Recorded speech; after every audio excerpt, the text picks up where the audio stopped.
Karena memang kabut ini pekat banget cuy. Tahu sendirilah kita kalau berdiri dalam kabut yang pekat gimana kondisinya. Pasti panik kan, boro-boro mau jalan, lihat teman di samping kanan kiri aja nggak bisa karena pekat ya kan. Dan sampai akhirnya mereka bertiga ini terpisah.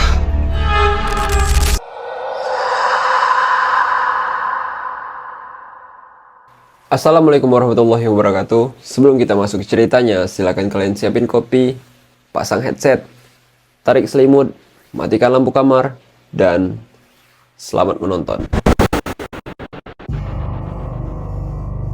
Oke guys, jadi di episode Strofis kali ini aku mau ceritain kisah pengalaman horor dari salah seorang pendaki yang bernama Reza dari Lembang, Jawa Barat. Nah, bicara soal pendakian, yang kita tahu setiap aktivitas pendakian itu kan selain asik dan seru, kadang setiap langkah yang kita lewati itu selalu menyimpan cerita yang tersendiri. Baik itu pengalaman yang menyenangkan, pengalaman yang nggak menyenangkan, sampai pengalaman horor selama pendakian. Nah, untuk menjaga privasi, semua nama dalam cerita ini sudah aku samarkan atas request dari si Reza ini juga sebagai pengirim cerita. Termasuk nama gunung ini juga udah kita samarkan. Jadi contohnya kalau di Lembang itu ada 4 gunung, nah salah satu dari 4 gunung itulah pokoknya. Tapi sedikit info dari si Reza ini, katanya gunung itu termasuk hidden gem. Hidden gem, jadi nggak banyak orang tahu. Oke deh, tanpa berlama-lama lagi, inilah kisahnya. Nah, jadi ceritanya itu terjadi pada saat tahun 2022 di gunung apa ya? Gunung Kertawangi aja kali ya. Kita kasih nama Gunung Kertawangi aja ya, biar enak aku nyeritainnya. Nah, Gunung Kertawangi lah. Nah, Gunung Kertawangi ini berada di daerah Lembang, Jawa Barat. Jadi waktu itu si Reza dan 2 temennya ini, yaitu Dika dan Arman, mereka mendaki ke gunung tersebut bertiga. Kalau dilihat dari background mereka bertiga ini cukup berpengalaman lah, bisa dibilang, dalam soal pendakian. Tapi pendakian itu terasa aneh waktu itu. Ditambah itu kali pertamanya mereka mendaki di gunung itu. Nah, waktu mereka sampai di base camp tempat pendakian itu, mereka ketemu seorang bapak-bapak. Namanya Pak Rangga namanya. Nah, Pak Raga ini dia ngomong, ngasih pesan sama mereka bertiga ini. Katanya, "Dek, nanti kalau sudah sampai di hutan Cemara, kalau ada yang manggil kalian, jangan nengok ke belakang. Kalian lurus aja, tetap fokus jalan aja." Tapi mereka bertiga ini nganggep, udahlah, palingan itu cuma mitos aja. Mitos pendaki-pendaki yang sering suka dengar-dengar cerita-cerita yang begitu-gitulah. Jadi mereka ini nggak terlalu mikirin itu lah, nggak terlalu mikirin peringatan itu. Jadi mereka ini tetaplah naik aja ke atas. Pokoknya nggak terlalu dihirauinya lah peringatan dari Pak Raga penjaga ini.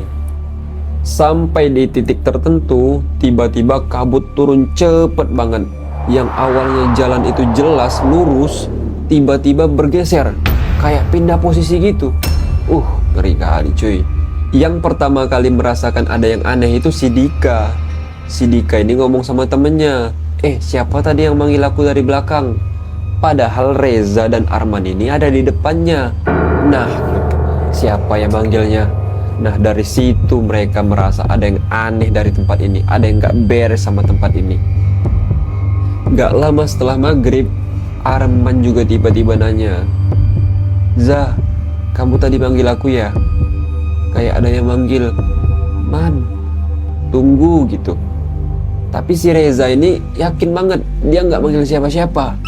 Tapi yang bikin makin merinding itu adalah arah panggilan itu bukan dari jalur pendakian itu, tapi dari arah dalam hutan. Jadi istilahnya mereka ini lagi berada di jalur pendakian nih, contoh. Nih, sepanjang jalan ini kan jalur pendakian, depan sampai belakang bukan jalur pendakian. Kanan kiri hutan. Nah, arah panggilan itu bukan dari depan atau belakang, tapi dari arah dalam hutan. Nah, singkat cerita, saat mereka sampai di pos untuk ngecamp, mereka melihat ada bayangan seperti seseorang yang lagi duduk membelakangi mereka di ujung dekat pos itu. Diam aja. Si Arman pun nyoroti lampu senter ke kepalanya.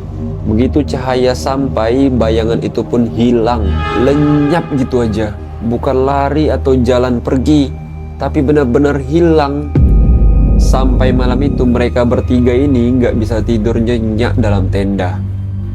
Nah, sekitar jam 1 pagi, mereka dengar ada suara langkah kaki di luar tenda. Awalnya suara itu pelan, tapi lama-lama kayak makin mendekat ke arah tenda. Dan gak lama itu hilang suaranya. Itu tepat di depan tendanya, persis di depan pintu tenda mereka. Itu Arman sama si Dika itu udah siap-siap megang pisau mereka untuk jaga-jaga. Si Reza ini cuma bisa megang napas dia sambil ketakutan. Dan tiba-tiba terdengar ada suara nafas panjang di balik tenda itu. Suaranya kalau aku deskripsikan kurang lebih kayak mana ya? Kalian tahu lah pasti ya, kurang lebih kayak gini lah. Nah, kurang lebih kayak gitulah, persis di balik tenda itu. Oh, kalian bayanginlah jam 1 malam di tengah hutan, terdengar ada suara nafas panjang begitu. Nggak ada siapa-siapa, nggak ada bayangan siapa-siapa, hanya terdengar suara kayak gitu aja. Kalian bayanginlah gimana perasaan mereka bertiga itu. Nggak ada yang berani buka. Di antara mereka bertiga itu nggak ada yang berani buka pintu tenda itu. Mereka hanya bisa terdiam di dalam tenda itu sampai pagi.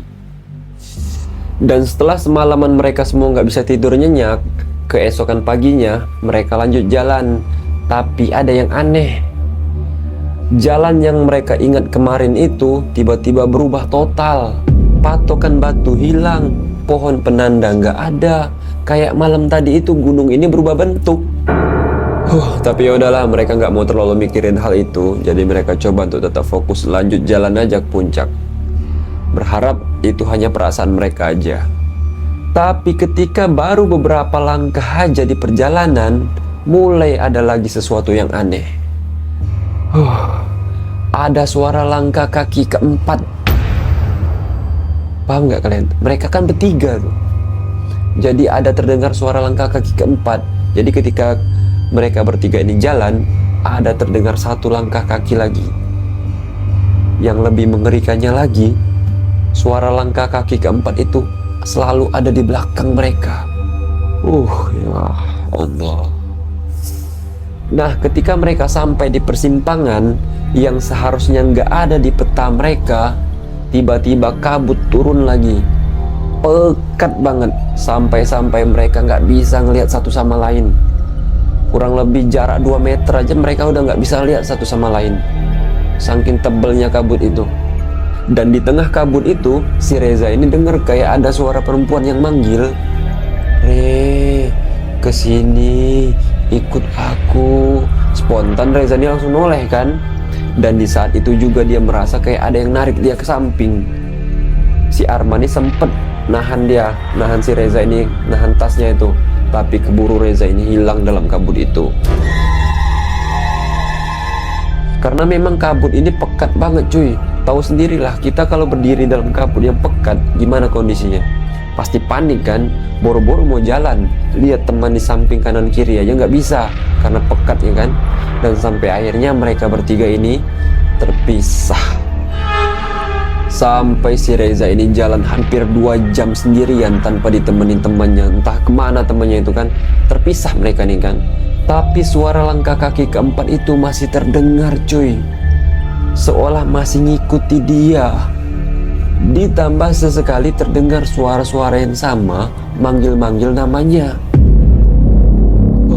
Bayanginlah gimana paniknya si Reza ini. Udah dia sendirian, gak ada temen, ditambah ngalami gangguan-gangguan seperti itu pula. Kalau aku jadi dia, gak peduli, aku langsung patah balik turun ke bawah. Mau gelap gak peduli, aku langsung pokoknya turun patah balik ke bawah. Oke lah, lanjut kita. Dan Reza ini bilang waktu dia hendak duduk buat istirahat, dia mencium bau busuk banget, kayak bau bangkai yang bercampur tanah yang basah. Dan dari arah kabut tiba-tiba muncul seorang perempuan. Dia mendekat jalannya itu patah-patah. Kalian bisa bayangin nggak kayak mana orang jalan yang patah-patah? Patah-patah, kayak gitulah kira-kira. Jalannya patah-patah, sambil kepalanya nunduk, rambutnya nutupin mukanya tuh. Jalannya patah-patah gini. Mendekat dia ke arah Reza. Reza ini pun kaget lah pastinya. Tapi tubuhnya ini nggak bisa lari, kayak terkunci gitu. Barulah saat perempuan ini mendekat, dia ngangkat kepalanya, ternyata matanya itu putih semua. Putih semua bola matanya, nggak ada bola mata hitam sedikit pun. Dan pipinya itu sobek, bahkan sampai giginya itu kelihatan sobekannya. Dan mulutnya itu bergerak-gerak, tapi nggak ada suaranya. Seolah kayak dia nih lagi ngomong, tapi nggak ada suaranya. Kaget dan terdiamlah si Reza ini. Dan dari kejauhan, tiba-tiba terdengar Arman manggil, "Reza, di sini!" Sontak Reza ini langsung noleh kan ke arah Arman. Begitu dia noleh lagi ke arah perempuan ini hilang. Langsung panik dia lah. Si Reza ini noleh kanan kiri, nggak ada siapa-siapa. Bener-bener nggak ada siapapun di dekatnya itu. Langsunglah tanpa pikir panjang si Reza ini langsung aja pergi ke tempat arah sumber suara yang temennya itu, si Arman yang manggil itu. Langsunglah dia pergi ke sana, nggak pikir panjang lagi. Dan alhamdulillah ternyata itu beneran Arman temennya. Akhirnya si Reza dan Arman ini ketemu juga. Dan alhamdulillahnya lagi, nggak jauh dari lokasi mereka berdua itu, si Dika temennya yang satu lagi itu akhirnya ditemukan juga. Nggak jauh dari lokasi mereka berdua itu juga. Tapi si Dika itu kelihatan tampak linglung, kayak kebingungan gitu saat ditemukan. Saat ketemu mereka ini, nggak tahu mungkin dia ketakutan atau apa, mungkin wajar lah. Dan setelah mereka semua ini kembali berkumpul bertiga, mereka semua ini sepakat dan setuju untuk turun, nggak mau lanjutin lagi pendakian ini. Karena takut makin banyak kejadian-kejadian aneh yang mereka alami lagi nanti. Dan takut juga terjadi sesuatu di antara mereka bertiga ini. Tapi selama perjalanan turun, mereka ini merasa kayak hutan ini tetap berubah-ubah cuy. Ini kayak treknya perasaan nggak kayak gini deh bentuknya. Ini pohon ini perasaan pas naik kemarin nggak ada deh. Dan lain sebagainya. Nah kira-kira kayak gitu-gitulah cuy. Tapi mereka yakin banget kalau ini jalur trek turun satu-satunya. Sampai akhirnya mereka nemu 3 batu besar yang harusnya ada di jalur awal 3 batu besar itu. Dan di salah satu batu besar itu ada goresan tulisan yang tulisannya, "Kalian bertiga nggak sendirian." Dan saat mereka ini mendekat, ternyata goresan tulisan itu seperti baru saja digores beberapa menit yang lalu. Karena terlihat pasir-pasir serbuk-serbuk tulisan goresan batu itu masih ada bekas-bekas debu serpihan-serpihan goresannya itu. Itu jelas terlihat kalau goresan itu baru saja digores beberapa menit yang lalu. Nah, singkat cerita, saat mereka ini sampai di base camp, mereka ketemu sama Pak Raga yang merupakan penjaga yang waktu itu mereka temui. Tapi tiba-tiba wajahnya ini langsung berubah saat melihat mereka semuanya turun. Terus dia ini nanya, "Kalian tadi naik bertiga kan?"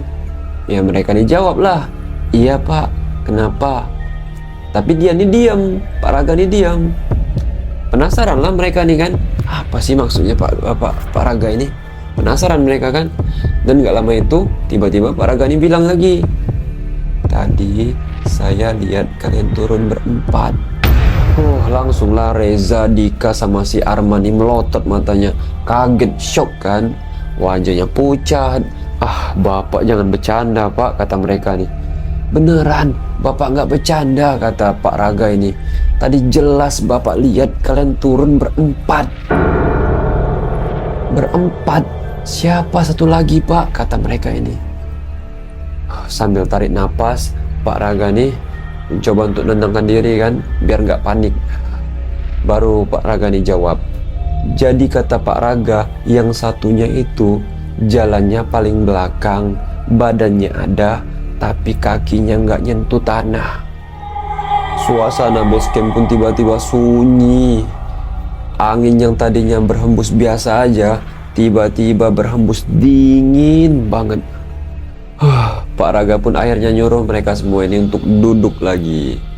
Makanya dari awal kan saya udah bilang, kalau ada yang manggil kalian di hutan cemara itu, jangan sesekali untuk jawab. Dan si Reza ini pun memberanikan diri untuk nanya, "Pak, sebenarnya yang kami temui itu siapa?" Pak Raga ini pun diam sambil matanya tertuju ke arah hutan itu, seolah ketakutan. Bukan apa-apa, dia cuma kesepian, kata Pak Raga ini. Dan Pak Raga ini pun meminta mereka bertiga ini untuk ngecek barang mereka masing-masing. Katanya biasa yang ikut turun itu sering ninggalin tanda sesuatu. Arman buka tasnya aman, Dika ngecek semua barang bawaannya nggak ada apa-apa. Giliran si Reza saat ngecek bagian tas sampingnya itu, tiba-tiba lututnya ini lemes. Dan ternyata di dalamnya ada sepotong kain warna putih yang isinya rambut panjang yang basah, bau tanah, warnanya persis dengan rambut perempuan yang ada di kabut dekat hutan pada waktu itu. Pak Raga pun langsung ambil kain itu, langsung dibungkusnya dengan daun kering, lalu dibakarnya kain itu. Api pun langsung menyala besar banget. Dan di api itu terdengar ada suara desisan pelan. Kira-kira seperti itu. Syukurlah, kata Pak Raga ini, belum sempat nempel. Spontan si Dika ini pun langsung nanya sambil bergetar mulutnya ketakutan, "Kalau sempat nempel apa maksudnya, Pak?" Pak Raga ini pun langsung jawab, "Kalau sempat tadi terlambat dan sempat nempel, kalian nanti pulangnya bukan bertiga lagi." Dan setelah kejadian hari itu, mereka langsung pulang hari itu juga, tanpa mandi, tanpa foto-foto, tanpa cerita ke siapapun selama bertahun-tahun lamanya. Sampai akhirnya si Reza ini memberanikan diri untuk ngirim ceritanya ke kita pada malam hari ini. Nah, itulah asupan horor kita pada malam hari ini. Menurut kalian gimana? Apa yang terjadi sebenarnya? Komen di bawah. Like, follow, dan subscribe kalau kamu suka video ini. Dan kalau kamu ingin berbagi kisah horormu, kirimkan aja kisah horormu ke email yang ada di deskripsi box video ini. Aku Hafiz, pamit undur diri. Dan ingat, tetap hati-hati, karena mungkin ada sesuatu yang ikut mendengarkan bersamamu dari tadi.